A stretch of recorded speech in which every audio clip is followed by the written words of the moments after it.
decided that AFCON BMX Championships under CAC and UCI would be held in Bulawayo at Busters. So we've been jumping around ever since under the guidance of Cycling Zimbabwe.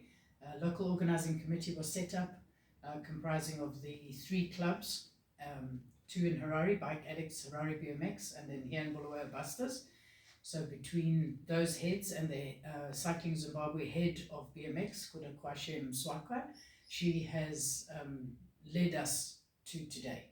Her guidance has been invaluable. We have so many things to address. International riders coming, hosting them, transport, accommodation. We have, each individual is responsible for an area. So as a team, we've managed to make everything happen. You've been talking about international riders. We heard that some of the guys would jet in today. Who are some of the countries that are coming from outside that are coming through?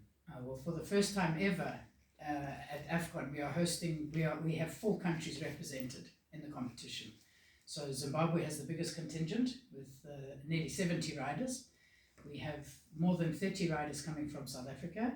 We have 1 elite rider coming from Côte d'Ivoire, the Ivory Coast, and we have 1 rider representing Morocco, Dean Reeves. He arrived yesterday. We're waiting the arrival of the other rider today.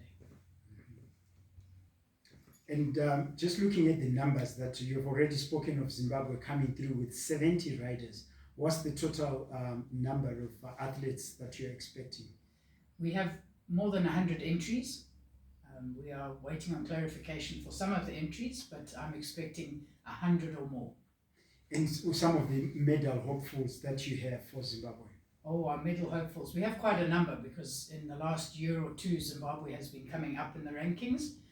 We've been competing outside in South Africa, and earlier this year we went to the World Championships in Glasgow, Scotland. In the elites, we have Joe Ruwoko. He leads the charge in the elite races. In the ladies under 23, we have Hannah Taylor.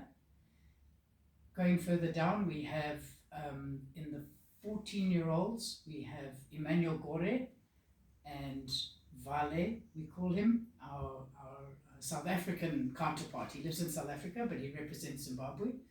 So it's very important to support our riders who are outside the country, but still flying the flag high. Yeah.